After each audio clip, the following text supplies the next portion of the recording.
Woburn School Committee meeting for February 11th, 2025. I pledge allegiance to the flag of the United States of America and to the republic for which it stands, one nation, under God, indivisible, with liberty and justice for all. Good evening, everyone. This meeting is being recorded. This is a public meeting. If you are speaking tonight, you are consenting to being recorded. First on the agenda is a roll call. Could the superintendent please call the roll? Mr. Austin. Present. Ms. Chisholm. Here. Ms. Cormier. Present. Mr. Lipset. Present. Mr. Morenin. Present. Ms. Crowley. Present. Moving on to the consent agenda. Do I have any action on 1/30/2025 school committee minutes? Motion to approve. Do I have a second? Second. Any discussion on that motion? Seeing none. All in favor? Aye. The ayes have it. That passes. Public comment. Is there anybody in the audience that would like to speak before the school committee? Please be advised that you have a 3-minute time frame to speak before the committee. Please discuss matters that are in front of the school committee jurisdiction. Please state your name for the record, and no direct attacks on Woburn Public School staff. You may proceed. Good evening, everybody. Christy Nickerson, co-president WTA. I want to thank you for giving me the opportunity to speak tonight. I come before you not just as an individual, but as a proud representative of the dedicated and hardworking union members who are deeply concerned about the treatment that they have been enduring within the school system. It's with a heavy heart that I bring forward these issues. Our educators, staff, and colleagues who dedicate their lives to shaping the minds of future generations are feeling increasingly targeted and mistreated by administrators for simply standing up for their rights and for engaging in union activities. These individuals are not only being punished for advocating for the well-being of their peers, but also for seeking assistance when they feel unsafe in the workplace. It is important to remember that the union exists to protect the rights of our members and to ensure they are treated fairly and to foster a work environment where all employees feel valued and respected. Unfortunately, what we are seeing now is the weaponization of the very systems that should be safeguarding these rights.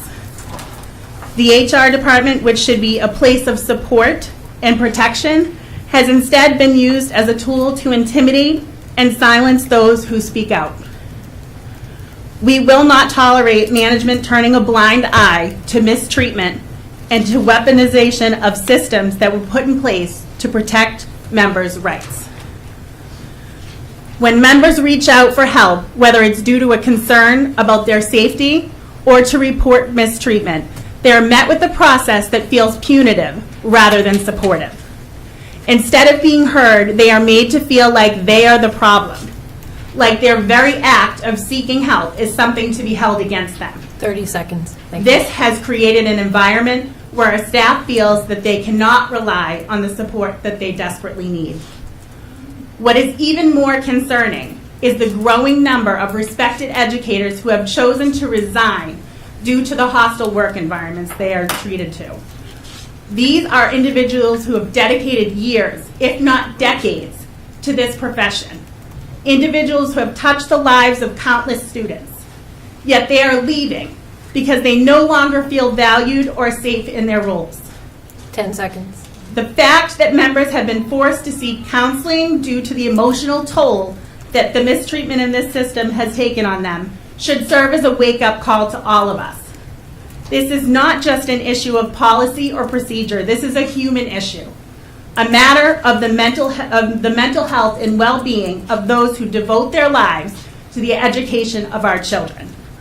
I stand here today not only to bring these concerns to light, Ms. Nickerson, time. but to ask for action.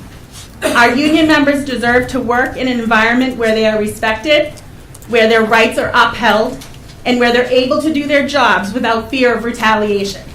We need to create a space where every individual is treated with the dignity and where their concerns are taken seriously. I urge the school committee to listen to the voices of those who are on the front lines every day, our educators and staff who are the backbone of this institution.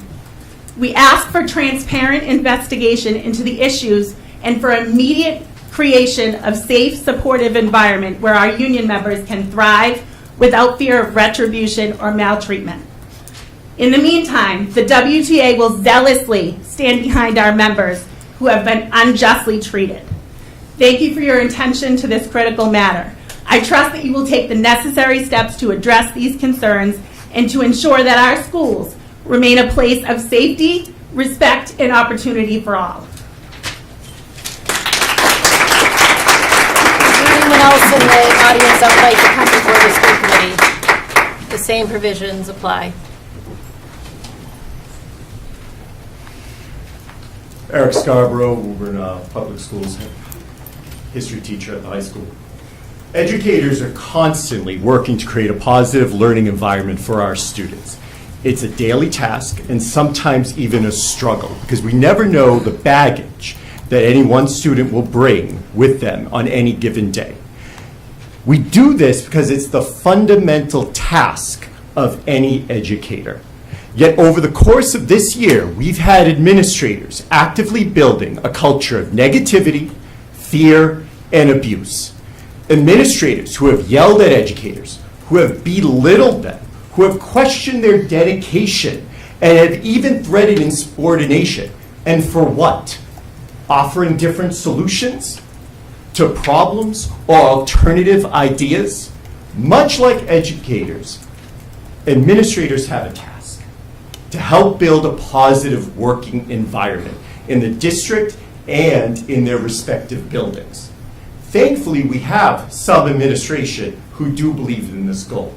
But unfortunately, they have been overtaken by those who simply do not believe in creating this positive working environment. One that is based on a culture of collaboration and mutual respect. It's not too late to forge a new path, but our time is limited. Thank you.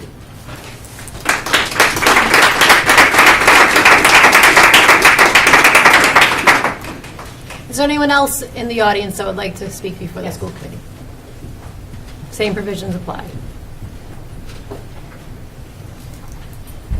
Good evening. My name is Katie Balcom, and I'm a veteran educator at Woburn Memorial High School. Thank you for this opportunity to address the committee in support of my colleagues. I would like to express my gratitude to Dr. Crowley for yesterday's high school visit and for the productive meeting with the guidance department. I hope that reiterating our concerns today will encourage continued support for the department members as we strive to best serve our students. Throughout my 17 years as a Woburn educator, I have consistently maintained positive working relationships with colleagues and administrators. My contributions and expertise were always encouraged and considered. However, within the first couple weeks of this school year, it became evident that not only was my professional opinion unwelcome by new leadership, but it was met with frustration and hostility. My varied attempts at communication resulted in numerous incidents of berating, belittling, and verbal assaults. I have never witnessed or endured such maltreatment from a supervisor in my entire tenure. After experiencing significant repeated safety concerns, some of us went to the building principal as well as HR to present several pages of detailed records documenting the abuses. Instead of providing immediate support, those who made reports were retaliated against, with investigations focused on our behavior, while shielding the actual abuser from accountability. Those of us who stood up against the toxic work environment and bullying have been made deliberate targets. Intimidation, insults, false accusations, and acts of sabotage are tactics used in an effort to silence us and to deflect attention away from the abuse.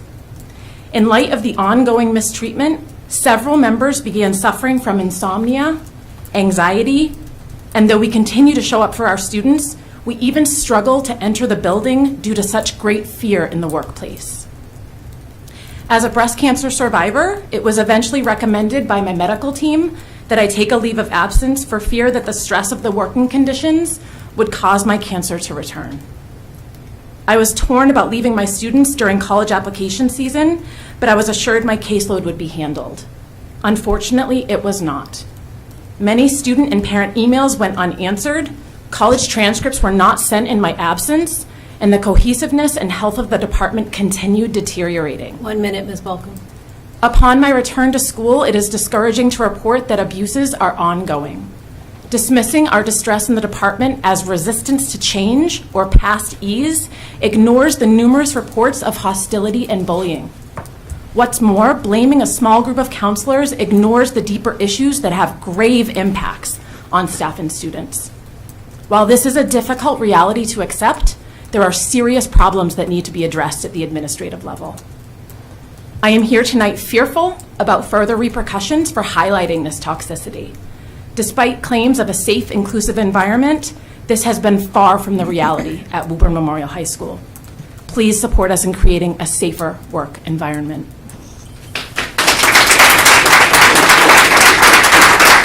there anyone else that would like to speak before the committee?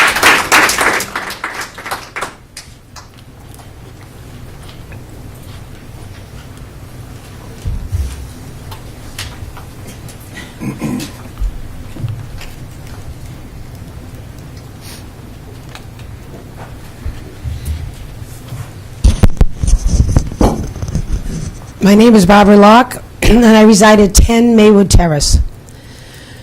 I have no scripted speech. I have no sign. But I do have great concern, not complaint, because we're always complaining, I have no complaint. I have a deep concern for the future of Woburn High School and subsequently Woburn Public Schools. In 1982, I got my degree in teaching. Back then, it was a passion. It was a calling. It was something that we just prided ourselves on. Everybody, the custodians, the people who worked in our CAF, we were one. We were lineal and we were one. Our goal was to raise children in different disciplines. And then it became like a science. Data. We need data. We need this. We need that. And I thought, what is happening? And now it's become a business. It's a darn business. And it's not just Woburn, ladies and gentlemen. It's not. I personally know that. It is not just Woburn. However, we need to stop this bleed. We need to stop it. If we were a business that weren't funded by taxpayers, guess what? We'd be bankrupt. We would be bankrupt because we have too many people that have no emotional intelligence. Doctor this, and I got my master's in this and that. What the heck? All you need is emotional intelligence because we are a people business.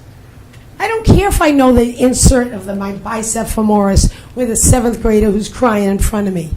I need emotional intelligence. And that's first and foremost in this profession. 1 minute, Ms. Locke. Thank you. So I come to you and I implore all parents who are listening to get out here and help us together. But we have got to stop this, not just in Woburn, everywhere. Education is changing and we need to bring that pendulum back to what it used to be. Thanks for your time. Anyone else in the audience that would like to speak before the committee?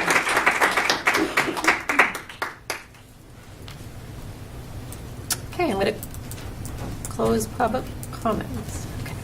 Closing public comment, moving on to City Council liaison to the school committee. Is Mr. Viola here? No, Yes. they have. Yes. Really? Yeah. There you are. Do you have anything to report, Mr. Viola? Okay. Student representative to the school committee. Not here tonight. Okay. Bless you. Reports and presentation of superintendent and staff. I see we have the attendance officer update. Yeah, so at Mr. Mulrennan's request, a meeting or two ago, I asked for the attendance officers to come, and so tonight I'm pleased to have them come up and do their presentation about their work. And they're really overseen by the Student Service Department. So, Ms. Ryan, if you want to talk just a little bit as an introduction. Sure. I know Kelly intended to be here tonight and she had a family emergency, but both of our attendance officers, Bob has been with us for a long time, and Kelly just a couple of years, but they work very hard. I think often I think people don't realize what they do and just how valuable they are. And so I think it would be really great if we can go through just some of the things that you do every day and maybe have some questions. But again, Kelly very much wanted to be here tonight, and hopefully we can have her another night. Thank you. I appreciate the opportunity to come before the committee. We did present a little bit of response, just a little couple slides, just to give you an idea of what we do. And then obviously, if there's questions, we can follow it up. So these are some of the responsibilities we do. We interface with school administration and personnel, counselors, assistant principals, and the principals. We interface with the SROs. That's kind of an important piece that we deal with when we have a serious matter. Hi. Could you move the microphone a little bit towards you so we... No apologies. You're on TV. You're on TV, so it's being broadcast, so if you could bring that nice and close. Thank you. Thank you, Ms. Cormier, for pointing that out. Appreciate it. We're liaison with the juvenile court up in Lowell. We do child requiring assistance as well as failure to sin. We do residency checks, check for verification that a child is in fact living in the district. We've had some of them throughout the years, and you have to go at different hours. I just had one last week. I went at 5:30 at night to make sure that, so we verify that. We do daily attendance checks. Now, we went to a new fully automated system through Maureen Ryan's leadership, who's really a very, very excellent format. We went to the Jot Form email system, and her leadership on this was excellent. So now, when Mike was here and we used to keep a log in a book. Now it goes right in. It's daily. So the data is updated every time we make an entry. So that's been a huge plus. So I appreciate and I thank Maureen for her leadership on that. We do well-being checks. We do parent meetings. We interface with DCF, and we also provide resources to families. And we obviously, the number one goal on a daily basis is to ensure safety. I talked about that the last time we were here, Mike and I, and when we get a call, we make sure that each and every student is accounted for, whether they're home, they're in school, or at the doctor's office. We make sure that we try, if a child's not home, we have 3 letters here, and I can leave these for you if you want. One's in English, Spanish, and Portuguese, and on the back of the form, it just says that we were by your house today, and we put in the child's name. And then on the back of the form is all the school contact information. So if they can call, because it says right here, we ask them to please call the school. All the stuff is right here for them. So I can give this to you guys. If you want. I think we'd like to look at them. Yeah. Yeah, so it's and we have gotten some positive feedback from people saying that they appreciate that we're doing this it's all about children. It's all about the best interest of the children. Let me see. Want me to go to the next slide? Yeah. And this is the date as of from September to now. We've done 533 log entries, so that means we've had 533 calls. We're on record to probably do about 1,000 calls this year. So we're busy. And it breaks down as follows. There's different categories. If the child's home, if they're sick, we put that into the Jot form. If a child is homesick, it's another step up. And if there's nobody home, we leave the letter. And lastly, I just want to kind of give you a flavor.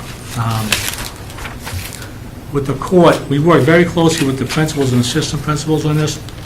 And we do a school district application to the trial court and juvenile court division.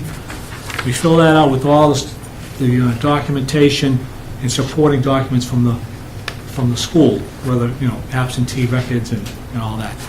And we also do a custody disclosure affidavit that's filled out by myself, Kelly, or, in conjunction with the school personnel. And then we do a confidential information sheet. So we file that up in Lowell, and we've had some pretty good successes with that. Working with Kelly has been tremendous. She's very, very professional, smart, and it's been a great team. So I feel good about, what we do, and we try to, every day we're at it to try to make positive improvements in children and families. So that's what we do. I love the work. I've been doing this now, I think, 8 years? I think so.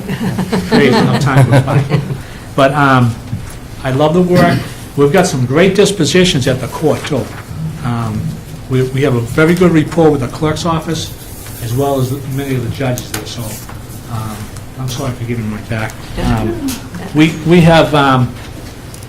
have forged a pretty good partnership with the different stakeholders within the realm of what we do. So, if you have any questions, I'd be more than glad to.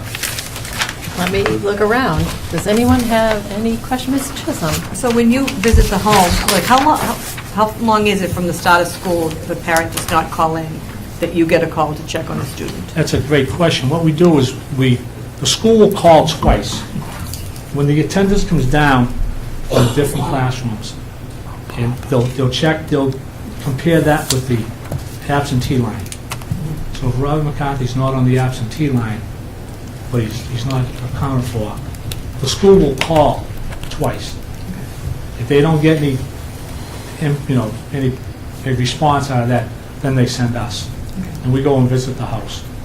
And we, sometimes we've had good luck. It's just, it's a whole smorgasbord of kind of answers we get. Some people are just, they're at a doctor, maybe the child's having an operation, they just forgot. So we want to make sure that the children are safe. If we go to a house, and we've had this, if we go to a house and the child's home by themselves, we kind of call the school and, because we want to make sure that the kids are okay. Do you ever carry like the policy for schools of parents? Because I know that it's in the handbook and parents are supposed to sign off, but to remind them that this is what they're supposed to do, because sometimes being a parent, you're up all night with your kid and you forget to call in. Right, that happens a lot. Just if they can, that they can use the line. Somebody might think they have to wait till school opens to call, and so I don't know if maybe the copy of their policy, of the school policy. On the back here, it talks about exactly what you just alluded to, Ms. Chisholm, is the attendance line, press 1, press 2, press 3, whatever. So it's all spelled out for them. And a lot of times it's not intentional, it's just people are busy, if the child's sick and the focus is on the child as opposed to... Right, making that phone call. Yeah, but those are good questions. I think that's important. We welcome any input we can get. We're trying to get better at this all the time, and we try to work with people.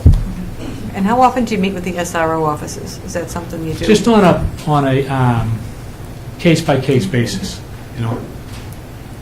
If there's someone that's been habitual, that maybe we could intervene on that? Yes. Yeah. If it's a serious matter, then we only go so far, and then so. All right, thank you. But it's been great working with Officer Wells and the gentleman from the high school, Mike. Is it? Phil.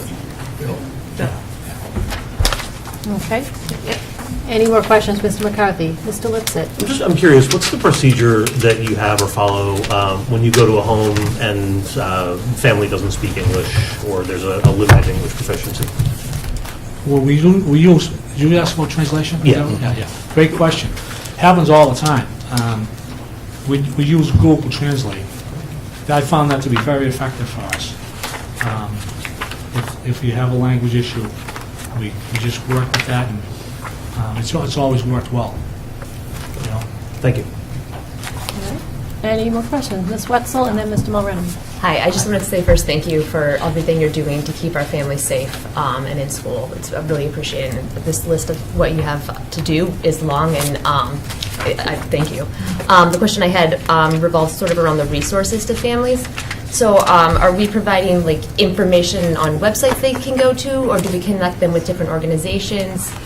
What Yes, depends on each case. We do it case by case, and if, you know, because I've always said this since I started, and even in my years as both an attorney and working as a school administrator, there's always the reason that a child's not going to school that's not the reason. There's always a reason behind that.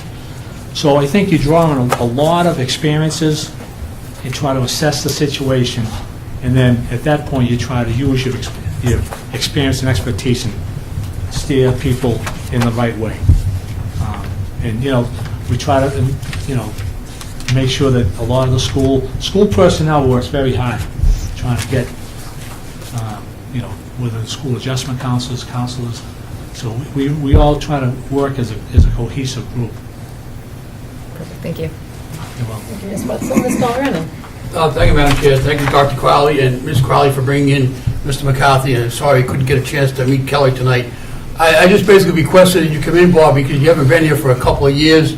We have a couple of new school board members. I think the public, you know, those at home that are trying to watch this meeting, don't know the level that we, you know, do for our students and trying to keep them safe, both inside the building with our wonderful staff, as well as outside and at home. And, you know, what we're up against to get these students in the building. As you said, the attendance line is filled. The notification goes to you or Kelly. You knock on the door, you try to find out what's going on in the languages, you know, at the home language.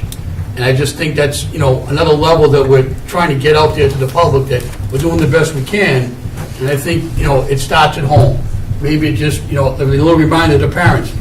Okay, you had dogs, well, you should have, you know, please call them next time so we know. And you and Kelly could be someplace else working with another family, another student.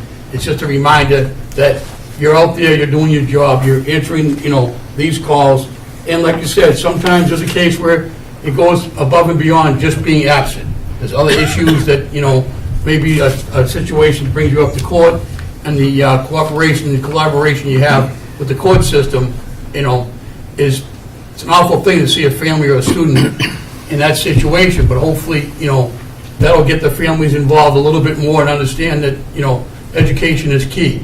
You know, we've got the staff in the buildings working hard each and every day, and you folks are trying to get these students into the building to, you know, get educated. I think that's a credit to yourself, a credit to our system.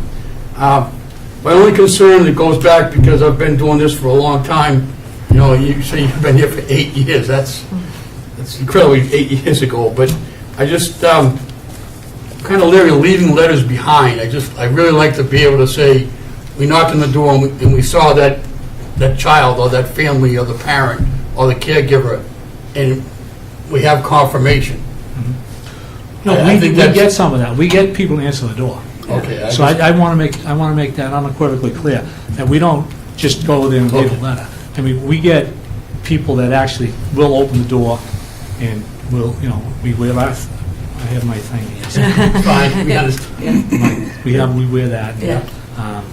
And they know who we are, and we introduce ourselves. And I always ring the doorbell and go down to the walkway to give people space. And we tell them, well, I'm here for, you know, Jimmy or Joe or Mary or whatever, and, you know, from the school. And most people are appreciative of that. If we don't get someone from you know, to answer the door, I'll go back to my car and I'll be filling out the form. So we give people ample time to answer the door. Okay. And then that's when we'll leave the letter. I just And we have gotten, you know, we have gotten some people subsequent to that, to the visit, to call the school. And we've also gotten some people, because I've gotten texts from the admins from the schools that said, Mary just showed up, or, so it ebbs and flows in different varieties. I just feel uncomfortable not, again, if you're there, you're doing your job, everybody's doing their job, and the school contacts you or Kelly and says, oh, Jimmy showed up, everything's wonderful. That's great, but what happens at 10 o'clock, 11 o'clock? No one's really seen that student yet. Right. I think those little measures should be further looked at in the future, that's all. But I Well, think I'll this tell you, presentation is wonderful. if I believe there's something that's awry, that's when I'll call the SRO. Okay. Because they have more powers than we do. Exactly. There's So different levels that's involved. when we work as a team. Sure. I like that cooperation between you and the SROs, and again, it's just, you want the children, you want them accountable, you want the parents accountable, and you want them, before our staff to get educated in the building. I just think, to the point that Dr. Crowley brought up, this is one of the requests that I have for future agenda items.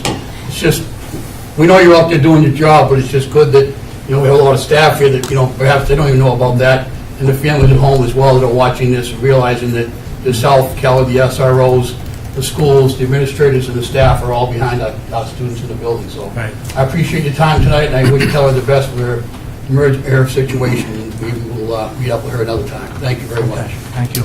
Thank you, Ms. Mulrennan. Ms. Cormier? You stole my question. Uh-oh. So I'm good now. Are you going to have a backup? I don't. Any further? Yes, Mr. Austin. Thank you, You have the Madam floor. Chair. Thank you for your presentation. I have a few questions. I wanted to, correct me if I'm incorrect, we had an automated system rolled out to phone to call parents if a child is absent. Has that been helpful? So parents call, they can call at 2 in the morning, 3, whatever. They can call the individual schools based on all these numbers. So they don't have to talk to someone. And the schools will get the absentee line the next day. If we get a call, we work off our cell phone, and we'll get an email from the individual school, and it'll say, the name of the student and the address, and we go visit the residents. And then we report our findings right into the jot form email system. So that system's been helpful. Are you familiar with what I'm talking about, Dr. Crowley, the automated system? Yeah, so I think, if I'm not mistaken, what you're alluding to is that within the last week or two, it started actually at the high school, where if a parent doesn't call in, it's an automated phone call, so we're trying to automate that process to contact the families. Right. So they get either a text or an email Right, if they haven't done what you're suggesting they do. right. And so we're trying to streamline that process. We rolled it out, I think, 2 weeks ago at the high school. There are a couple hiccups, and then the following week, it's been rolled out K through 12. Right. And so actually checked with some of the administrative assistants, and they found it helpful, but it's a learning curve, because they were in a routine of how they went through their day, and so they're trying to learn the most efficient way to, if somebody doesn't call. Next question. This is for students that are restless and decide to leave early. In other words, skipping. Do you guys intervene in that situation? I know you intervene if a student doesn't come to school. What about students that leave maybe after lunch or before lunch? I would say no. Okay. That would be, no, we don't, no, we really, being totally honest about that, no. Final question is, you mentioned a child not going to school. There's usually a reason behind that. Whatever that reason is, do you guys offer support? Or resources? Absolutely, yeah.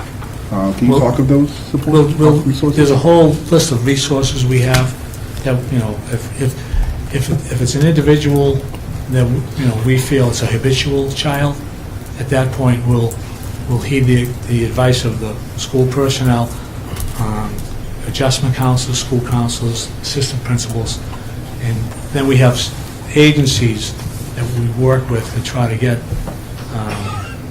them, we will alert the family to there's different social service agencies that they can talk to and stuff like that. Because each and every case is different. Excellent, thank you. Thank you, Ms. Boston. Any more questions from the committee? I just had a couple. So can you describe how you collaborate with the FACE department for our family engagement staff? Nellie. Nellie. I'm sorry. Do you work together with the FACE staff, the family engagement staff that we have?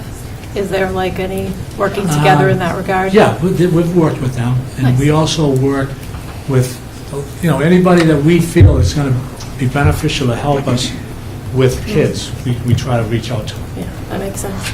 I guess my other question is, so over the last couple of years, have you seen a decrease in filings for CRAs, or has it been an increase? Where is that data That's a trending? very good question. It's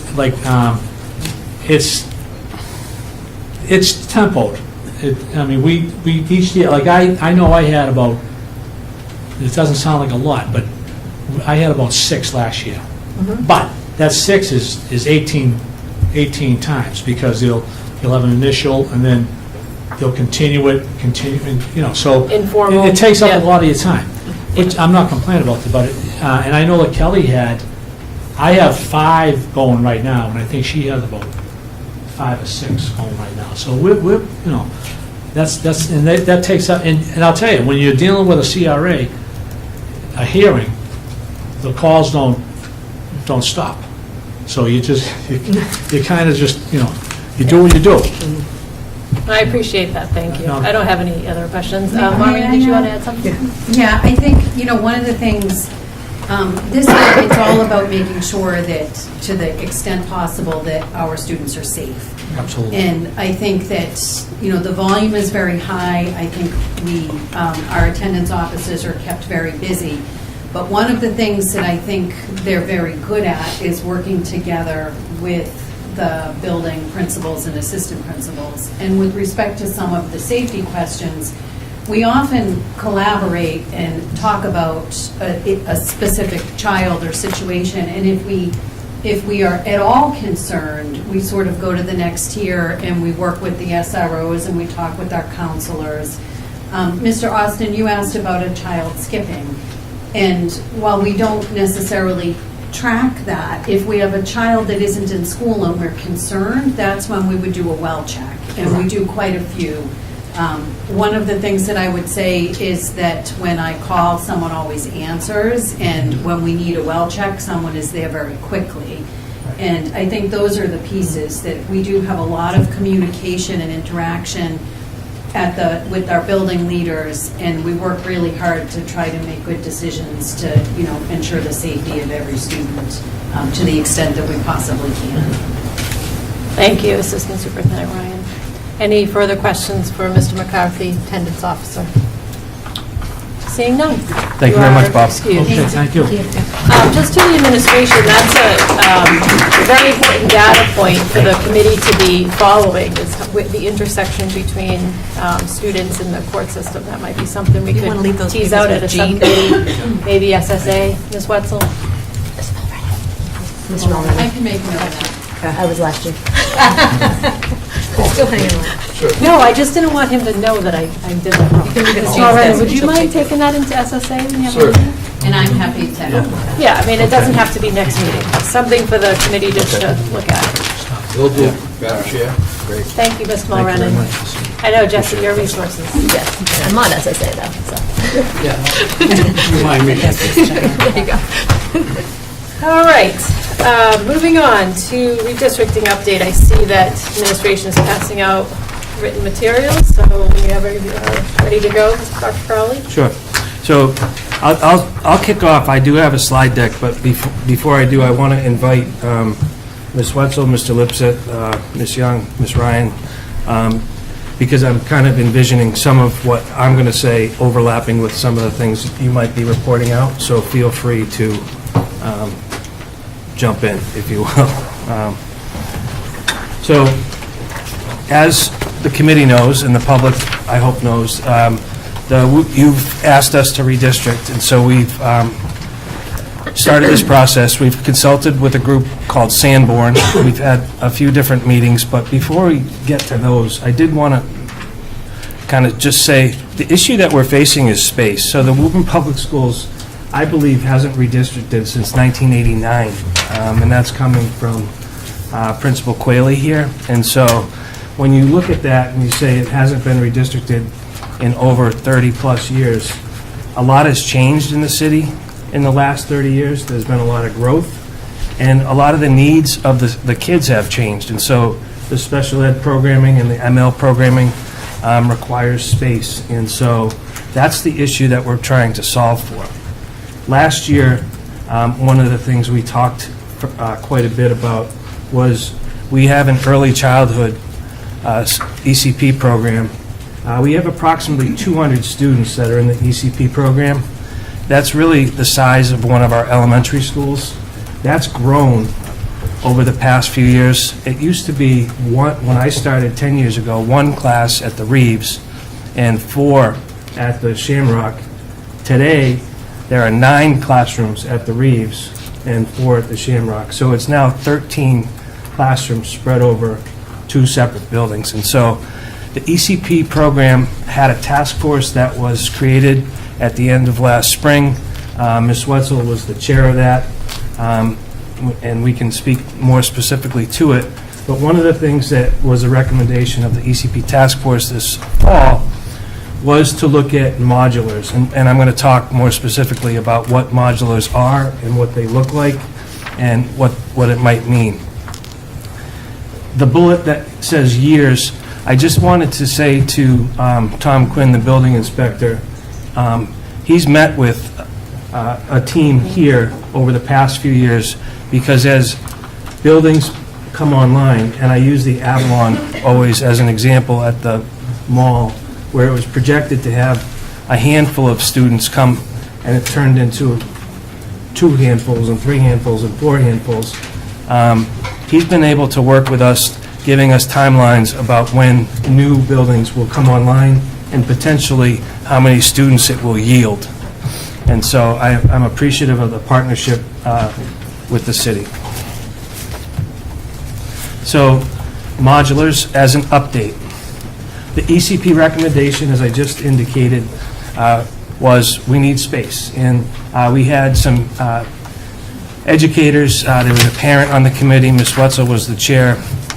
And we had multiple meetings this past fall, and it became clear that we're meeting the needs by dividing, but we're not as efficient as we could be if we had a spot for the ECP to be in one place. And so we started researching modulars, and what we found is the Nauset Public Schools, which is located in Orleans down on Cape Cod, currently has modulars, and they purchased their modulars that they have from the Lincoln Public Schools. Nauset is going through at the high school a phased renovation, so they needed space. They have 37 modules that are set up. This past November, Mr. Lipset, Mr. Austin, Ms. Wetzel, and I visited the Nauset Public Schools to look at the space. And again, there's a few pictures that I'll show you momentarily. It's over 30,000 square feet of space. And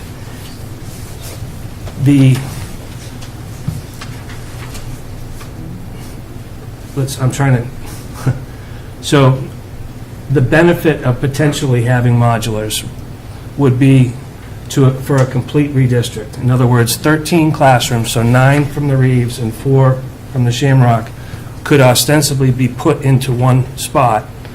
And then during redistricting, you have 13 additional classrooms where people could feed to. And so that's kind of the thinking here. And it would allow for time, and I know the committee's talked about, the building committee, whether to consider a North Woburn elementary school or a middle school, either with the ECP attached. But what we know with the Harold Wyman as an example, it takes years to go from approving said project to actually walking in. And then the other component, and using the Harold Wyman as the example, that's already too small. So it was built, and that's one of the schools that's at capacity. And so the modulars were explored as an option for these reasons.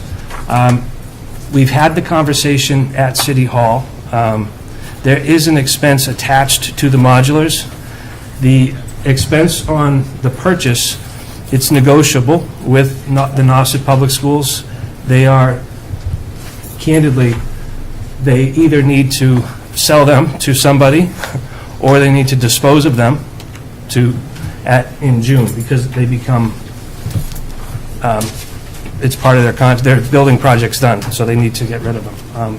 And so the purchase price is, I don't know what it is, but no reasonable offer refused is what I was told. The expense to the modulars is moving them, the site work, connecting them to water, sewer, electricity, and all of those things. And again, there's no exact quote because I don't know if we're going to move this way. But I'm asking ballpark numbers from people that are in the field, and they said $5 million. And so I'm saying that now because there's a real expense attached to this that I don't want to be shying away from. And so there is an investment potential in this process.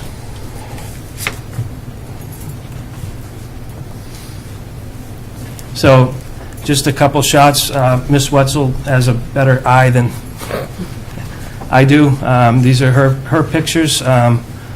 This is the exterior from the Nauset modulars. And then the interior. What I can tell you is that when we did walk around, and this is where Mr. Austin, Mr. Lipset, Ms. Wetzel, we were guided through the modulars by their facilities director, who would stop anybody that was working in there and ask without script, how do you like it? Is it comfortable? And the feedback was generally pretty positive. People like the modulars sometimes more than their previous classroom. We did have someone say they'd rather stay there than go back to their other classroom. So that, I think, spoke some level of volumes. So, again, they were using it for a building project. Their timeline is expiring. And so I think I just wanted to put this option out there for you and the community to look at and to see. And I'll go. They do have students at the Nauset Public Schools, but I want to be respectful of them. And so one of the things, and I'll go to our website, we do have a link now. There's a redistrict link on our website, so the WoburnPublicSchools.com. There's a link with the redistricting with plenty of sublinks that you can learn about all of our process and presentations that we've had and parent communications and upcoming meetings. So we did meet today with the consultant. There was an advisory group. That advisory group is composed of 9 parents, one from every elementary and middle school. Mr. Lipset, Mr. Wetzel, Mrs. Wetzel, sorry. Some administrators, Ms. Nickerson, and the meeting today was really to kind of contextualize what the work that Sanborn has done and can do with us. The meeting today, though, was introductory for Sanborn, so I'm not going to go through that. But one of the things I wanted to show you, this is our current data, and so the capacities and the percentages, and this is our current map. And so the different color codes are where students go. And so for one of the things that people have talked about, and it's easy to see, is this little area down here in South Woburn. This goes past the Shamrock to the good year. And so when we're thinking about redistricting, again, we want to try to avoid some of those issues. The other thing that is evident in different color coding, each of these dots represent a student. They're geocoded. There's different areas in the city where there's not many kids that live. And so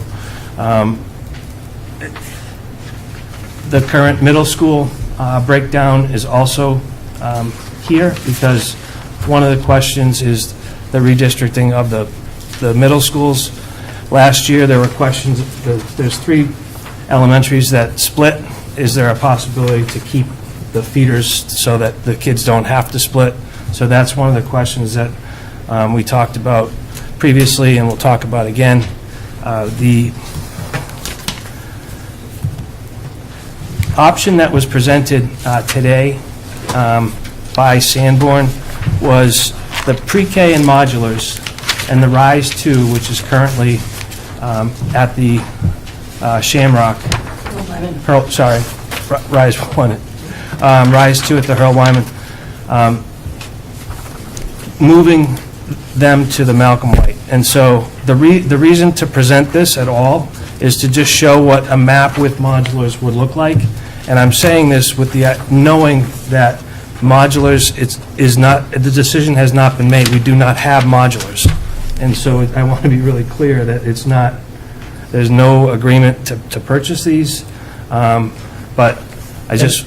And nor, I think it should be clear, that would this necessarily be a map that, if we did get modulars, would absolutely be the one? This is sort of a let's call it a very rough draft. I just want to make that clear for the public, because I know as soon as people see a map, that's the map. This is a work in progress. We are going to be going through a lot of different variations on this. We're going to be doing public attention on this. We will hear from the public. We will make adjustments. There may be additional options regardless of where we go. So this is very much a work in progress. And to add to that, the committee Yes, today... Ms. Wetzel. Oh, I'm sorry. Yes, Ms. Wetzel. I'm sorry. I was actually just following suit. It's okay. To add, I apologize. It's okay. Oh, yes, the committee was asked today, too, if they have any thoughts and ideas of things that we can look at while we're looking at maps, anticipating that there'll be multiple more of these. So very, very rough draft, but it's also good to see. Thank you, Ms. Wetzel. Thank you for the context, Mr. Lipset and Ms. Wetzel. So without further ado, I'll show you the map. And again, this is the only map that we looked at today on purpose, only because the modulars is a question that we're trying to solve for. Is it an option or not? And if it's not, then we need to rethink how we are going to redistrict. And so this map was, again, to Mr. Lipset's point, was presented. There were concerns over some of the distribution of specifically ML students in different schools, and could some of the components be moved to make things a little bit more equitable. But again, this does not have any student moving, driving past a school, as an example, to go to another school. Tried to draw the lines to the capacity number. I would tell you, we use the ideal capacity. We did not use the contractual capacity. So and so to be clear, it's 25 at kindergarten, 26 K to 5 or 1 to 5. We use 20 at kindergarten, 22 K to 5 as the capacity, and so and for grades 1 through 8, and so our capacities. That's where that's derived from. Sorry. Madam Chair, if I could just ask a clarifying question. Yes, Mr. Lipset, I'm sorry. Ignore you. So we can do that and have the flexibility to do that if we have modulars, because we are opening up additional classrooms. What kind of flexibility in terms of extra space to account for future growth, in terms of flexibility for shifting populations, would we have if we are not able to get modulars or move the UCP to a separate facility? So in terms of the specific example in front of you, I think that one of the reasons for the capacity numbers was to make the consideration with modulars is that we're making it so that we are not using the exact number of classrooms in every single building, because that's what creates the inability for us to have any flexibility of movement. And so without modulars with this, it does respond to the fact that every single building would have the flexibility for more movement. And some of that is given to that our sub-separate programming, the number of classroom needs, as that has increased, it kind of takes a lot more offline. And so this creates that space. In terms of what that would look like, if you were to not, I think it's what we looked at previously. I think that the swing space would be less. I couldn't speak to it unless I saw an example in front of me, but I would anticipate that your swing space is less. Thank you. I have a related question. If I can. Sure, Ms. Cormier, yes. Could you go back to the slide for current elementary students and districts? Because looking at the capacity, like it says that Malcolm White is at 82% and the Shamrock is at 100% capacity. How does that? Maureen, you want it? Yeah, because it's a... Yeah, no, there are rooms at the Shamrock. There are 5 rooms and there are pre-K rooms. So that is taking the physical space out of the equation. So the 260 number, right, is working off of 20 and 22. So you're looking at 100% at 20 and 22. I was looking at Malcolm White and I'm right. saying, So that's where they were stuck. So you can. This is where the conversation, and this is what the consultant informed us. So we could put in the numbers of 25 and 26, and then that percentage would go down.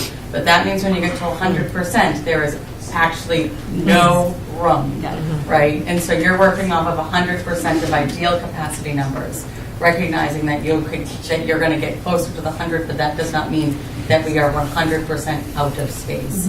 And we asked them which is the preferred percentage to go off of, and it was to go off of ideal capacity. So that's, and I think one of the reasons is that at the Shamrock, we have a lot of students in sub-separate classrooms, but also it's dependent on inclusion time. And so that, if you look quickly, you can see if you're going off of 20 and 22, and you look at the 48s and the 44s. I think one of your questions is Malcolm White, and to answer that, SOAR was moved from Malcolm White this year, which is why that school is where it's at right now. We had to take the program out because we couldn't fit. Thank you. It's also in response to the feedback from the thought exchange that went out, that class size was one of the things that was a factor, so... I didn't realize they were talking about the ideal capacity. I thought they were talking about current capacity. Yeah, no, numbers? Yeah. Does anyone else have any questions at this sort of midway point? Ms. Chisholm? My head is spinning. Vice Chair Chisholm. We did modulars back in this district back when the Clap School was being taken down. And it seemed to work out well. So I think if we could kind of dig back, we could probably find out exactly what the cost was for there. And I know it's changed in the probably 10 years, but we could kind of understand that. And I think we need to know the price before we make a decision. I think it's great, but we just can't just say to the mayor, we need money. We just don't know how much. We might spend this much, we might spend that much. And I just want to make sure, because this timeline is going fast again. And, you know, we've promised people that we'd get this done. And if this is going to be something we move forward with, is this going to change that we don't redistrict anybody except for the modulars with the ECP in September? Will this come to, will this happen now? Like, if we say tonight, yes, we're going to go forward with the modulars, yes, we want to ask the mayor, to ask the city council to give us the money to do this, because that's what we would have to do, and he would have to say yes and support us in this way. But would that mean that all other redistricting would stop? That we would not need to do anything else? Because let's not uproot everybody. If we're going to build the modulars and we're still going to move kids around. I'll try to answer you. Yeah. The modulars get built, Right. and kids get moved, because the space at the Reeves, there's 9 classrooms that open up. Right. So there would be movement from different parts of the map. To the Reed School, I thought, As an example, again, so if, in looking up here, Ms. Chisholm? yeah. The Harold Wyman, if the Reeves were to have 9 more classrooms, they ostensibly, potentially could absorb some students from the Harold Wyman, which would alleviate the overcrowding at the Harold Wyman.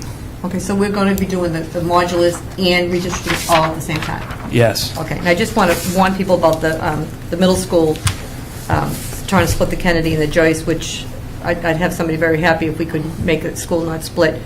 But if we can't take the Malcolm White and send them to the Joyce where these kids walk to the Kennedy. It's in their backyard. Their school, those streets abut the Kennedy. So to say we'll take those kids and now put them over the Joyce is kind of ridiculous. But that was my, I don't know. And what's the age of these modulars already? So they're, I think, 5 to 7 years old, if I'm not mistaken, with a lifespan of potentially 20 years. And how many sped classes will be changed, if any, from the schools? Do we know that? How many? 'Cause we've already moved kids out this year, so we move them again next year. So with, it, they talk about options and they talk about scenarios. Okay. And I think the first piece is, and again, the modulars, we don't even know if they are an option. Right. But so if they were to be an option, then you would look at different scenarios underneath. Then you would look at the maps and the lines and where things sort of make sense.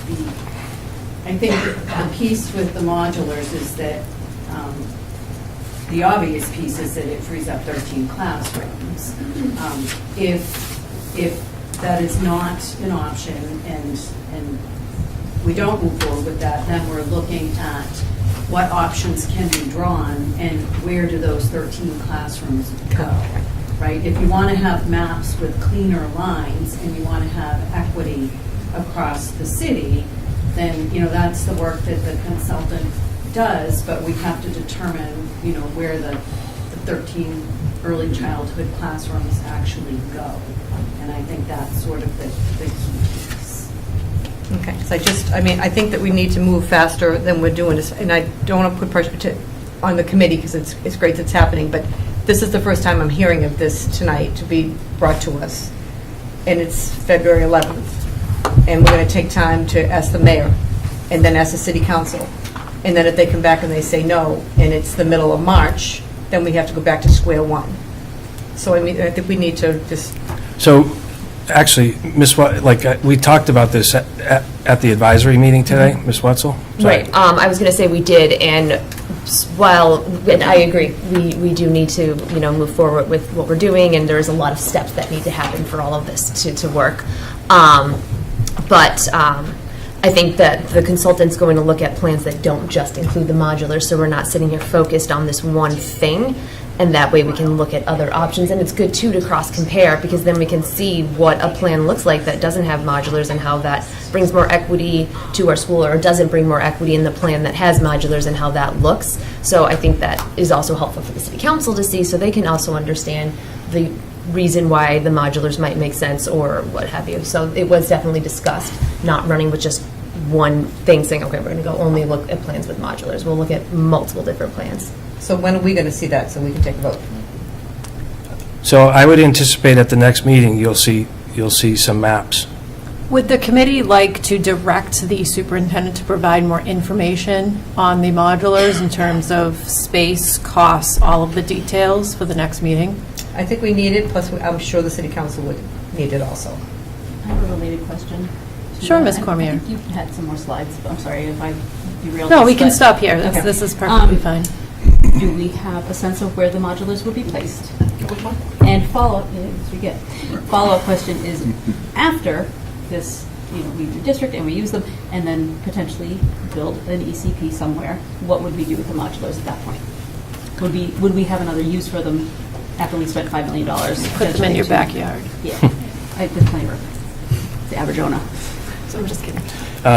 So the two questions that I heard, one is where would they go? the ECP task force talked about this. The two options that were raised, one was the Reeves because the potentially space where the parking is, and there's also playgrounds there. The other option that was raised was actually the Kennedy, because it seemed like there might be space there, but you'd have to look at, I guess there's water. Water, it's a Right. lake. Right, so I did actually talk to Donna Danisco recently, who has done some work here, and to the question of a cost and so forth, she's generating a quote for us to kind of give us, if this is even an idea, what that number would be. And so I should share that. The other question you had asked, what to do with end of life. So that would be 10 years from now, presumably, or I would like to think that another district could benefit from them. They're supposed to have a 20-year plus life. Some local districts actually know that we are looking and reached out to me to see if they could have one or two, and we don't have them, so that was my response. But I think that building projects are ongoing, and the cost of these versus, I think, new ones, Ms. Wetzel, you researched this, new modulars are significantly more expensive, and so. Substantially more. Just to get them here without really anything was over $4 million. I'm just curious about, like, if we could continue to use them to make that investment Yeah. for somebody. I mean, again, the life, city would certainly have First dibs. or a swing space for them, for other departments. Mr. Lipset?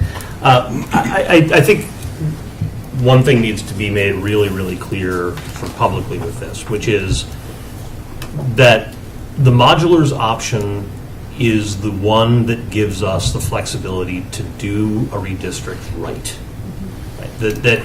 As far as what we heard in the advisory meeting today and what I've heard from administration tonight and elsewhere,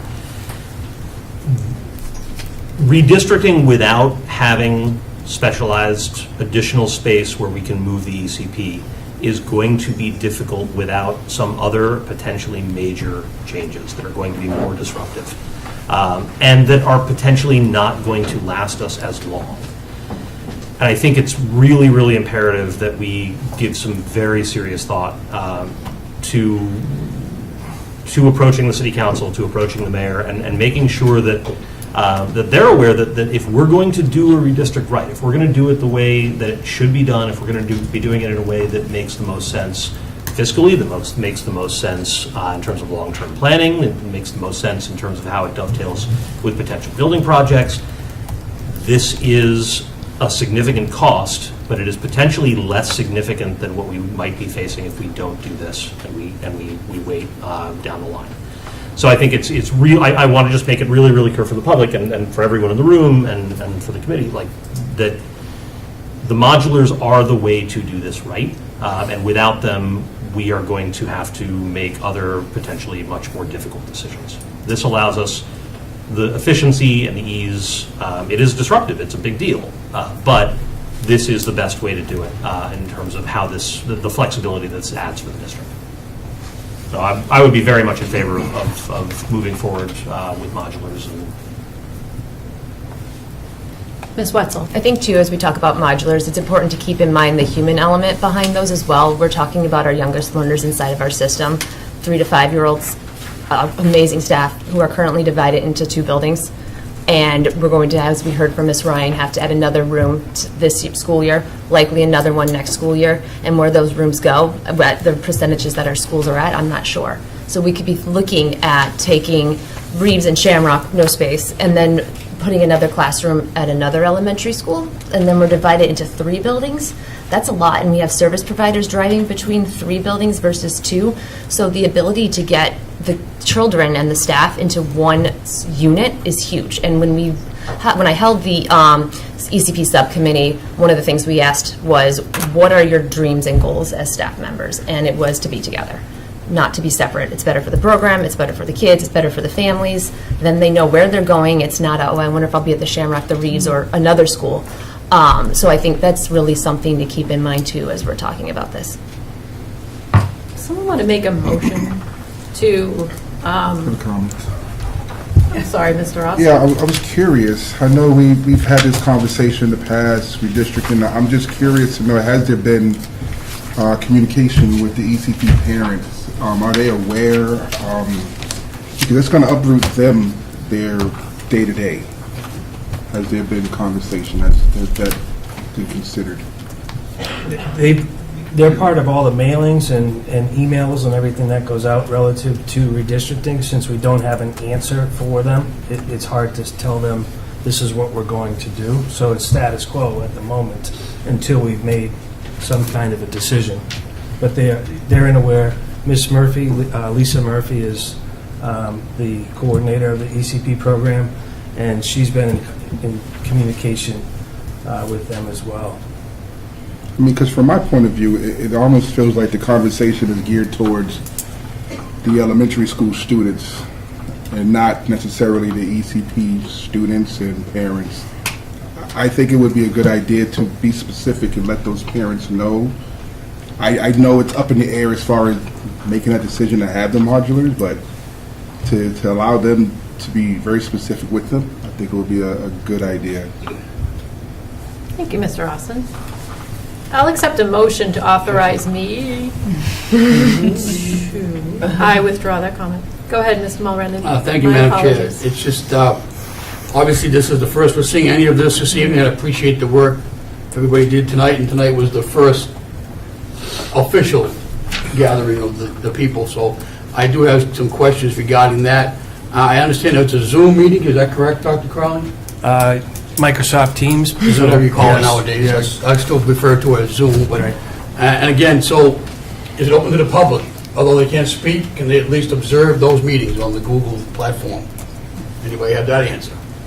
Again, these would be, if you were on the committee representing School A and you had questions, and I, as a member of that school community, wanted to make sure my question was heard, can I join the meeting?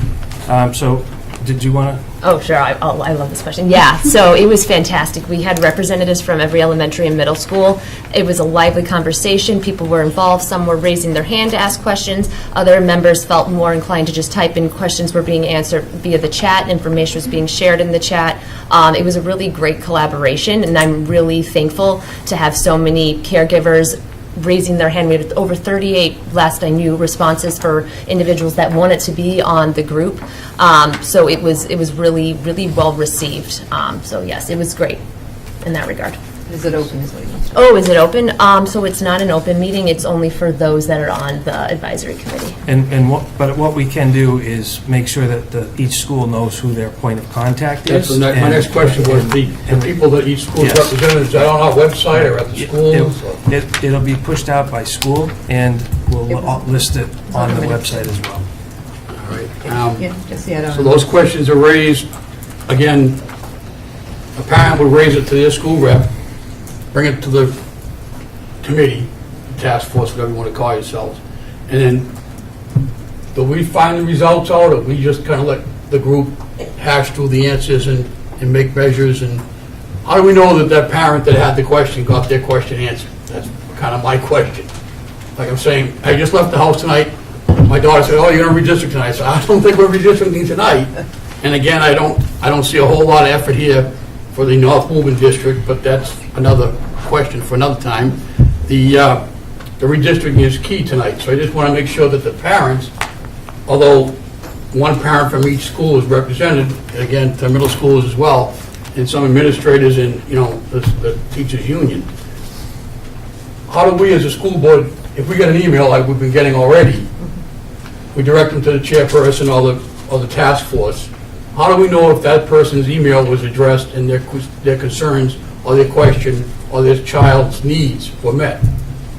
Now again, it's not for tonight. You can hash these around for the next meeting of this group so that you have those things in place. We're not sitting here, again, to Ms. Chisholm's point, it is, school vacations next, February, spring break, whatever you want to call it, is next week. Time's getting close. We're getting there. We're almost, at the point where we're ready to make a decision. No, we're not. We only have information before us. I just want to make sure that the public and the teaching staff and those in the community get involved. Again, Dr. Crowley, you're right. Find out your school rep, contact that school rep, and let it go to the group, correct? Yes. All right, that answers that. The questions will be answered, the questions are raised, the contact information will be posted, and the Zoom meetings are not open to all. That's all I have for this evening. I'm going to have lots more, I'm sure, but this is a great, it's a start. Okay, I just want to, if we could, I want to go back to the modulars and taking steps on that, but I also want everyone to keep speaking. So, Vice Chair Chisholm? I just want to clarify for Mike, when we get an email sent, the chair answers everybody, so they do get a response. So we usually CC'd on that, so we know that they've gotten an answer from. Just to clarify that, so people don't think that they're sending emails and they're being out in limbo. So, Thank you, Vice Chair Chisholm. Madam Chair, can I make a motion that the Yes. school committee authorize you, as the chair, and the superintendent to present the redistricting plans or ideas with financial impacts to the schools to the city council? I'll second. Great. On I have the a motion. motion on the floor. On the motion, Ms. Chisholm? Before that we do that, can we get some numbers so that we know what we're voting on? I mean, it's, maybe 5 million, maybe free, given to us, maybe $1 million. And then to transport them, what that will cost us, because that's going to be a huge expense. Just so we don't go to the city council and ask them for $5 million and find out it's $8 million, or ask for 7 and only 5. So, I mean, it's just, we want to make sure that we're honest and upfront and we know what we're asking for. So I have Mr. Burnham tracking some of that stuff down. To your point, the Nauset Public Schools was very kind and shared a lot of their contact information relative to transport companies and points of contact to kind of make this a little bit more efficient for us. And so Lenny is working on that. Did you know what the turnaround time will be on that?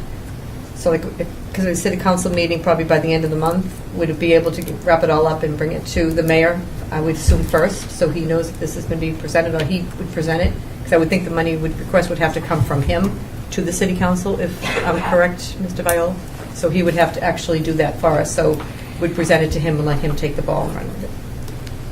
And so that if this comes back and they say absolutely not, we're not going to invest, then we're in a whole... I'll interrupt you just for a second. Okay, But we were thinking of sharing the information at this point with the city council, and not necessarily, because we don't have authority to ask for an appropriation, but at least collaborating and sharing the information as we have it thus far.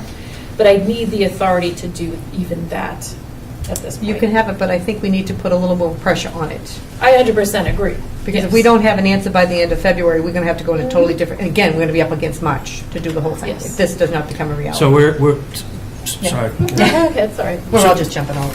That's totally fine. No, It'll work out. we are exploring these other options. So just to be clear, we're not just going with the modular option at the moment. And so the conversation today, and you can speak to it, like the advisory group was asked, what do you want to see? Mhm. Like, what are some of the options that you want to see? And so I don't know if you want to share any of that, but Could that be shared with the entire committee? If you have those, is this something that they presented to you that you could share with all of us? Just so that we don't get it presented to us tonight to make a decision. Just Yes, Ms. Just through the chair to Mrs. Chisholm. So there were no additional fully mapped out plans presented to the advisory committee today. We talked about what, in the absence of modulars, that might look like. And so probably that involves some use of existing buildings for ECP. And so, I've made a request that we be able to see maps that would do exactly that. And so that's something that we'll take a look at the, I think the next meeting is on the 24th? Monday. Yeah. So that's something that's in the works. Looking at any alternate plans that don't include modulars would be a piece of that. I also want to clarify, back to Mr. Morenan's point earlier, while the purpose of the advisory committee is not to make the decisions. The purpose of the advisory committee is to shape what the options that are presented out are. What Sanborn does, and it's something that I think, if we had had more time last year, is exactly what we would have tried to do, is to hold public sessions where not just representatives from each school and not just this committee, but anyone in the public can come and look at the maps, and ask questions about the maps, can make suggestions, that Sanborn will then go back and incorporate some of those suggestions into final options that they bring to this committee to make a decision. So, this is not, there are no decisions being made behind closed doors here, right? This is a public process, but you also need a committee that is able to sort of shape what that's going to look like. And that's why we wanted to make sure that there was parent representation from each school on there, so that each school had that opportunity to be part of that process. So we are going to be presenting, the Sanborn will be presenting additional maps to the advisory committee on the 24th. Those are potentially maps that we bring forward. If there are maps that are simply not feasible, then we may decide not to proceed with those. But that's the basic layout of how this works, if that makes sense, to sort of both of your points.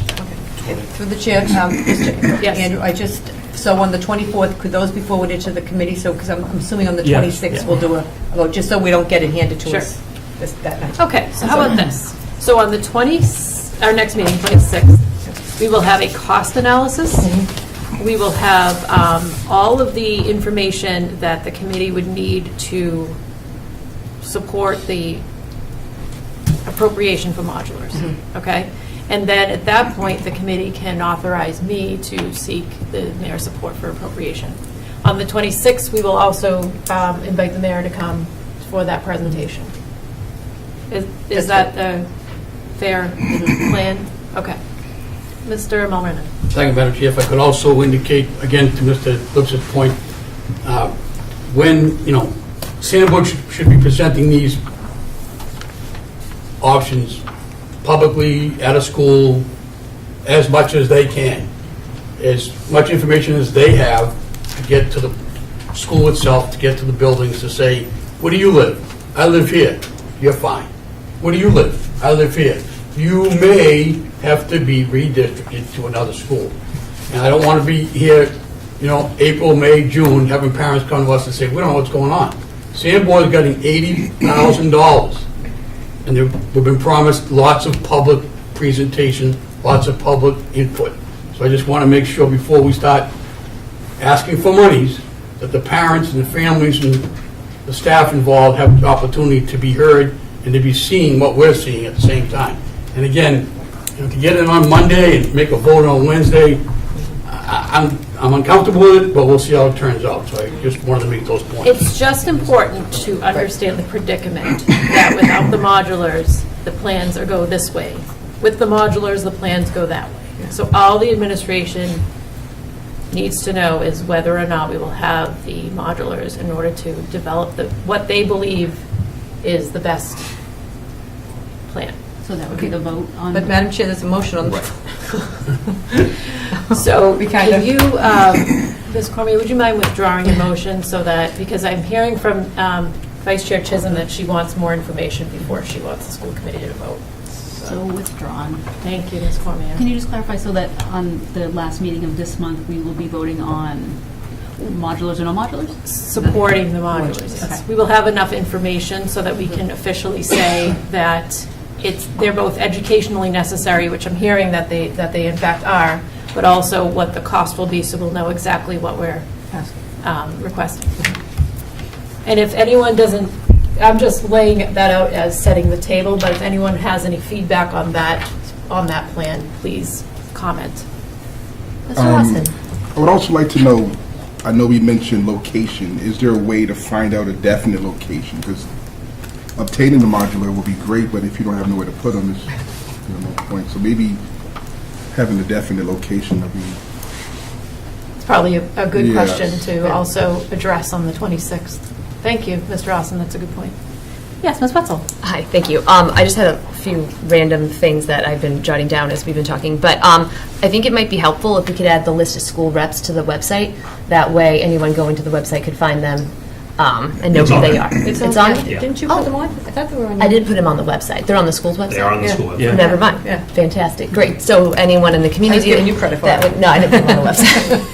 Anyone in the community that would like to find their school rep who hasn't already found them can go on our school's website. And one of the questions I specifically asked actually at the meeting this afternoon for the school reps is what's the best way for them to get information back to the community, and what can they disseminate, basically, like this PowerPoints, they can work with PTOs.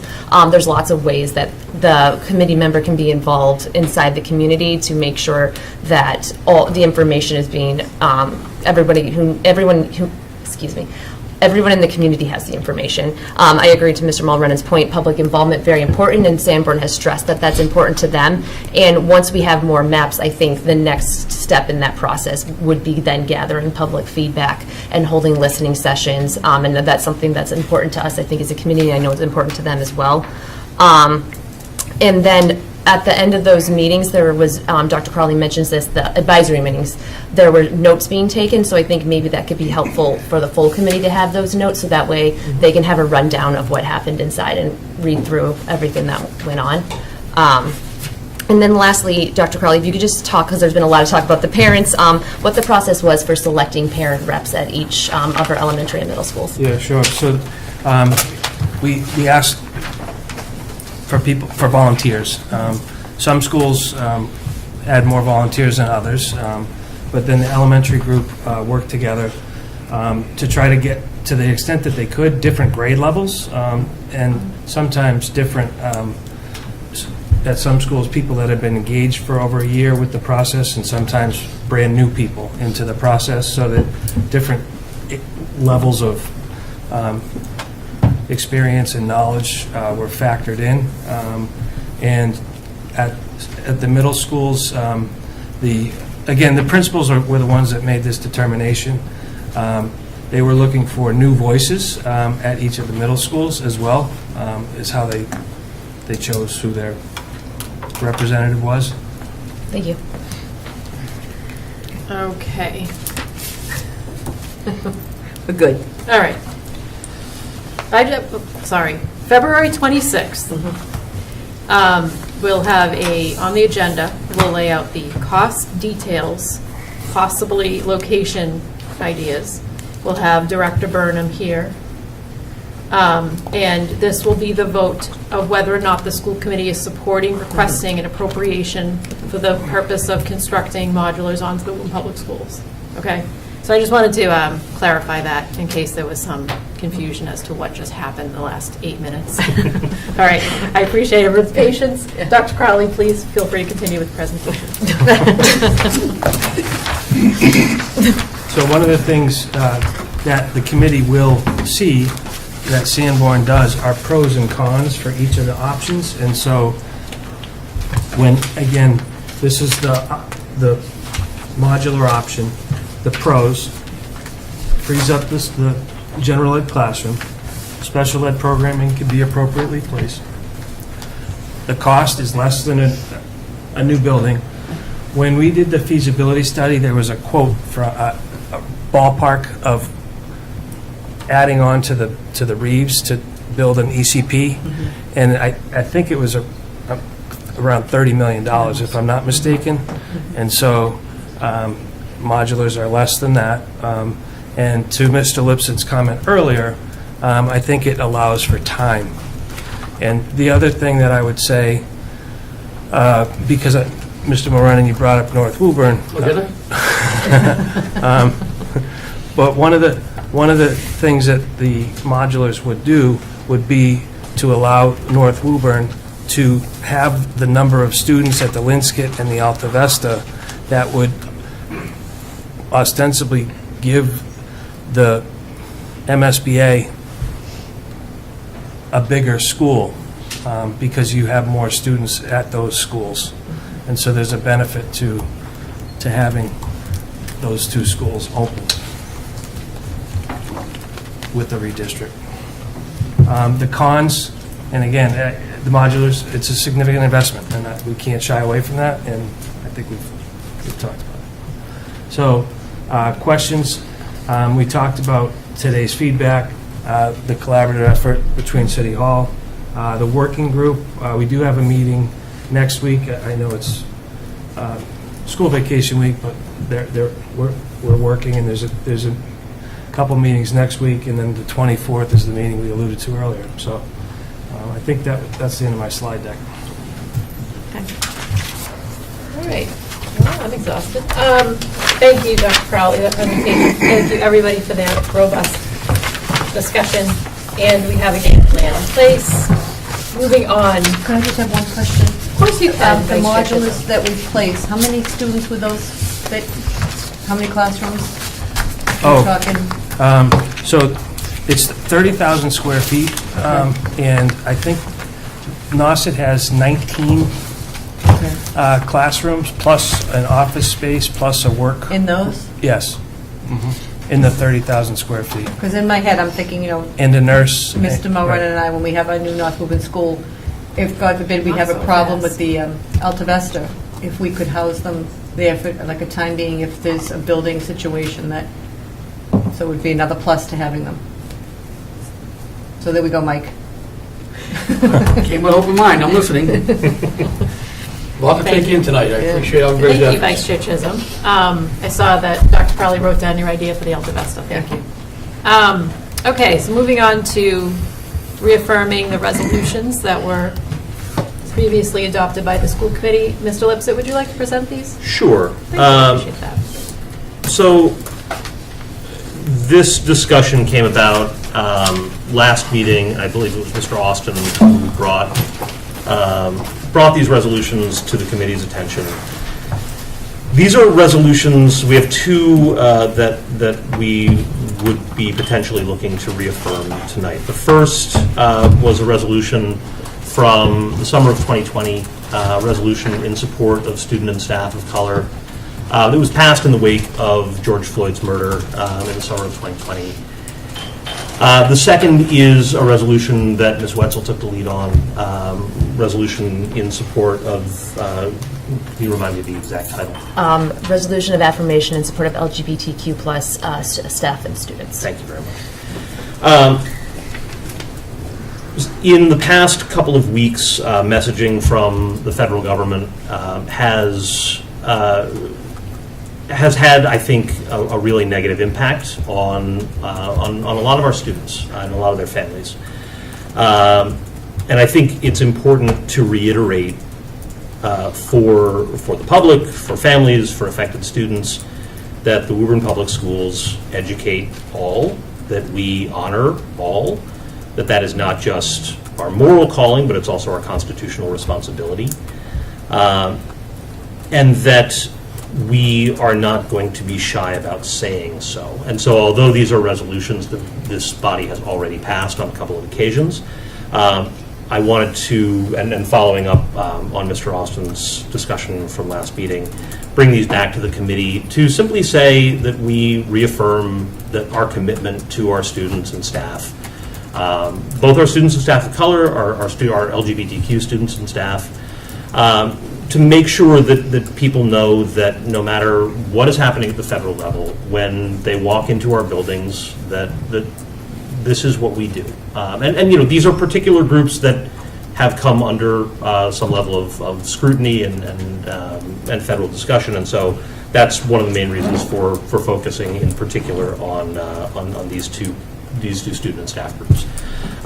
So members, you received these resolutions, and so I guess I would like to make a motion that this committee reaffirm both the resolution in support of students and staff of color, and the resolution in support of LGBTQ students and staff. Second. I have a second. Any discussion on that motion, Ms. Cormier? I just wanted to refer the committee back to the email that we received today, looking to update the language for the affirmation of support for LGBTQ plus students, changing gender nonconforming to gender diverse students in the two places it appears in the affirmation. Please, Okay. I'd like to amend the motion if I could. You like to? Yes, you can. Yes. Go ahead. So I would like to reaffirm both, but with the caveat that we add or replace gender nonconforming with gender diverse. Second. Excellent. Okay, so I have a second on the amendment. And so I have a vote on the floor of an amendment. Anyone like to speak or discuss? Mr. Mulrennan, did you have something? No, I was going to just, as Ms. Cormier's yes. point, exactly that same email was referenced along. Yes, I'll acknowledge Sarah Bergman McCool that pointed out the changes to this, so thank you for that. All right, so any further discussion? All in favor? Aye. The motion passes, and the resolution has been adopted with the language change offered by Ms. Cormier. Okay. Do we vote Just, twice? Do we yeah, vote just on point of my order. I think that language was a changes? vote on the amendment, and now we need to either just continue to discuss or vote on the resolutions as a whole. Okay. We voted to change the language. Got it. All right, so then I have a motion on the floor to adopt the resolutions as a whole. Any discussion on adopting the resolutions? Ms. Wetzel? Yes, just on the motion. I'm very proud of our district for doing this. I think it's extremely important, and we need to represent those families, students, and staff. So thank you, everyone in this committee. And I also think that we need to make sure we're monitoring these resolutions closely and working with those groups inside of our schools to make sure that these things that we're saying we're going to do, we're doing. Are they working? And if they're not, what can we do better? If they are, great. Is there anything more we can do? So I do think it's important that we keep those front of mind, but I'm very proud of our district. All right. Thank you, Ms. Wetzel. Yes, Mr. Lipson? And just through the chair to Ms. Wetzel, and this sort of goes back to Mr. Austin as well, this is something we discussed and put before the Community Relations Subcommittee in terms of the listening sessions that are going to be held, that are also very much focused on the particular groups that are affected by these resolutions as well. So thank you for raising that and taking that on, Mr. Austin. Thank you. Awesome, Mr. Austin. All right. Any further discussion? All in favor? Aye. Motion passes. We've adopted the two resolutions in question. Great. All right, moving on to subcommittee reports. Finance and Personnel Subcommittee, Ms. Chidley. Yes, we did meet. It actually was a budget meeting in attendance with Superintendent Dr. Crowley, Assistant Superintendents Courtney Young and Maureen Ryan, and Director of Finance Alex Dizio. School committee members Andrew Lipset, Michael Moran, and myself. Superintendent Crowley opened the meeting with a brief overview of the budget process to date. Meetings have been held with principals, directors, and the administration team. Budgets were reviewed, and the theme that came out from all the principals was they want to maintain. We don't want to have to lose anything. A list of priorities and asks were compiled and reviewed to ensure that we put together a budget that will enable the schools to be opened and operated at the best of our ability. The bus contract came in, and I think for the first time in my career, we actually had two bids. The bid enables us to stay with our current transportation company, and it was a 10% decrease that we haven't seen in many, many years. Savings of about $200,000 that we had originally budgeted for. But on our budget, which we'll see shortly, contractual increases was $5.5 million. Sped transportation was a $900,000 increase. It's about 20% over this year. Out of district is about $400,000 increase. Electricity is 4.6 increase, which will come to about $105,000. The 403B increase is about $100,000, which is contractual, and $50,000 probably in homeless transportation were the lines that would hit the biggest. We had some discussion on the grant funding and how to include that in the budget process, just to the City Council, so they're aware of how we operate with those. There are 20 retirements this year, allowing the hiring process to be started as early as possible is key, especially this year with the volume of elementary teachers that are leaving us. We will be meeting on February 20th to continue the budget process, and the full committee will receive the budget prior to our February 26th meeting. So we should be able to just dive in there. Great. Thank you, Vice Chair Chisholm. Any questions? Yeah. Any questions for Finance and Personnel? No goes. No? Okay. Moving on to Community Relations, Mr. Austin. We have not met as of yet, but we're looking to meet on February 25th at 4 p.m.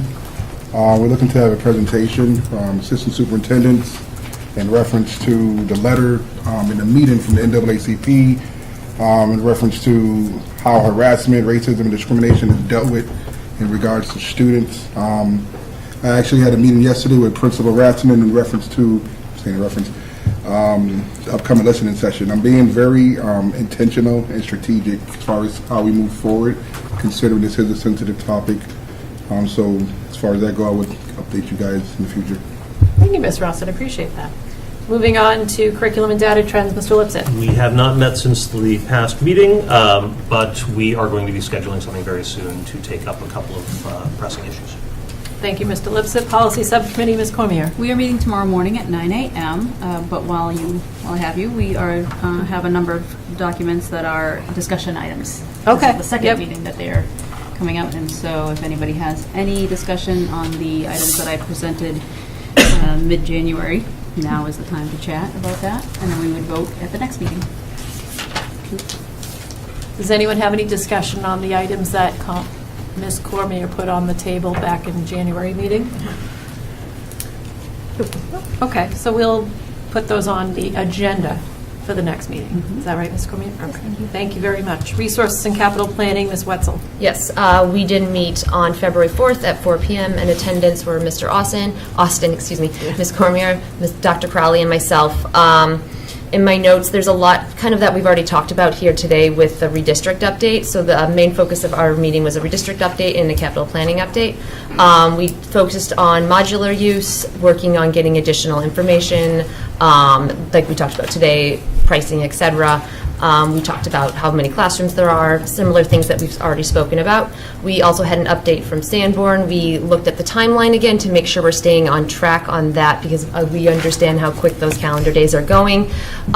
Sanborn is still confident that they will have plans for us in the timeline that they previously mentioned. And then I included in my notes links to the Sanborn presentation from a couple weeks ago, and then I will include the links from this most past Sanborn presentation in my next notes. And Dr. Crowley also provided us a brief update where we were at that time with parent responses, but we already have caregivers and they're already going, which is great. We looked at the guiding principles, but we understand those need more work as they're quite large, and we want to incorporate that parent involvement, so that will be something that will be on our next agenda item and on our next meeting in February, is to really look at those guiding principles again with the help of Sanborn and the help of the parent responses that we received from the survey. We talked about upcoming construction. You'll find a link in my notes as well with a long list from Mr. Quinn on any upcoming construction residential, any future, or anything that's been done that's large construction in the past 4 years. And then we touched on capital investments. A lot of this is happening in the spring just because the ground is frozen, but you'll note the Malcolm White parking lot will be done by this spring. The Malcolm Lake Playground will be on the principal's ask list likely for this spring. Many schools are receiving paving updates that will also be complete in the spring. The Shamrock roof remains on the list. Shamrock lights behind the school will be installed this spring for safety purposes. And the Hurlt Wyman requested an anti-glare coating on their gym windows just because it gets very bright and it's hard to see. We don't want any accidents. Things that were complete. Goodyear staff furniture was delivered and working well. All schools received new radios. There'll be upcoming trainings on those. And all schools received updated key cards, the little cards you use to enter and exit the building for safety purposes. And in the spring, I asked if Facilities Director Mr. Burnham can come to our meeting to provide updates on anything that he's currently working on in the spring and things that he might be doing in the summer as well. And we adjourned at 4:50. Our next meeting will be the 27th at 4 p.m. at the Joyce. Thank you, Ms. Wetzel. Any questions for resources and capital planning? Yes, Vice Chair. There was I don't know if it was on Facebook or Bible or whatever, but the gym lights at the Joyce Middle School, that walkway, has that been addressed? I saw that. I forwarded it to Mr. Burnham that morning. He said he'd look at it. Okay. I haven't heard back from him, but it's on his radar. Awesome. Okay. Thank you. Appreciate that. Any questions for Ms. Wetzel? Seeing none. Okay, moving on. I don't have any updates, so we were building. Do you have any? Student services. You forget him every time. I remember you. I don't know what it is. I'm sorry, Mr. Mulrennan. Do you have any minutes from Student Services and Achievement?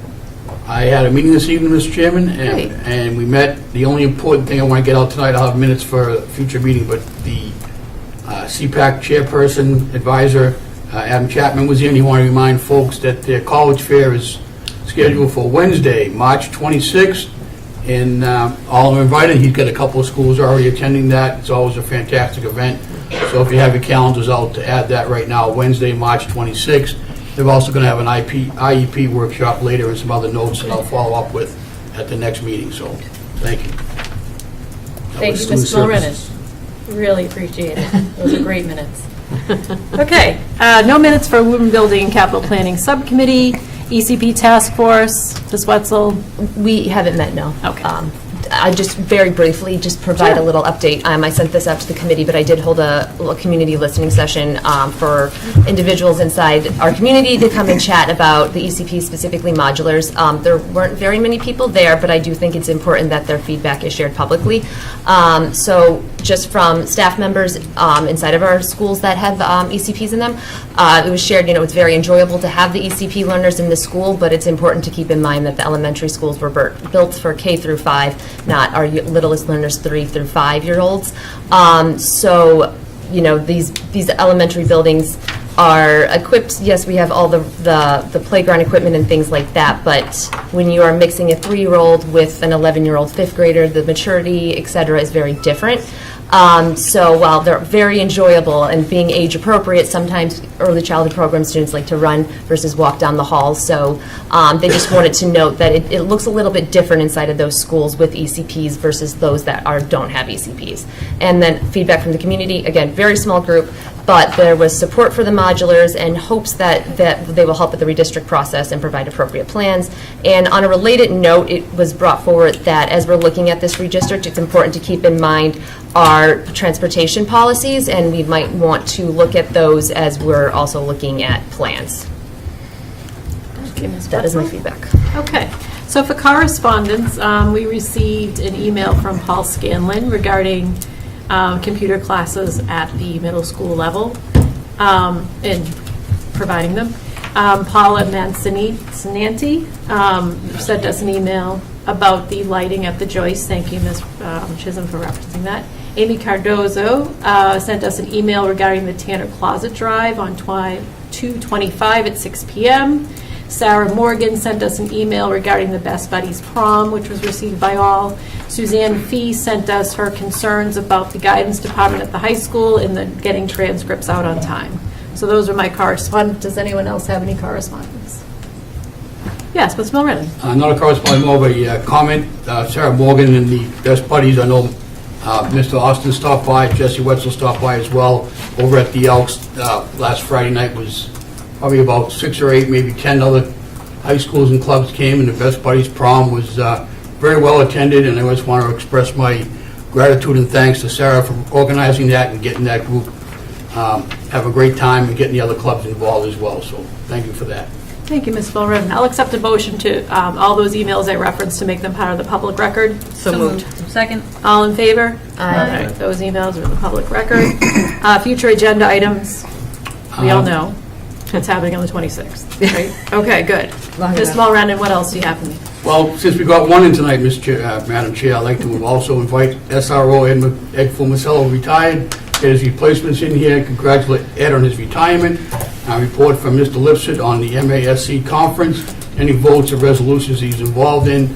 Invite our track coach, Ian Hunt. Again, those student athletes are out there performing, representing Woburn High at a level, at the national levels. Invite Dr. Altman Arnelli from our FACE organization, talk about the very successful Burlington Health Clinics. Ms. Embler from the Rec Department, either report to us in writing or stop by at her leisure. Students, that's enough for tonight. Yeah, I think so. All right, great. And that's future agenda. Thank you. We do have an executive session tonight. By the agreement with the teachers union, we hear level 3 grievances in executive session, so I'll accept a motion to move into executive session. So moved. Roll call vote on that, please. Mr. Austin? Yes. Ms. Chisholm? No. Ms. Cormier? Yes.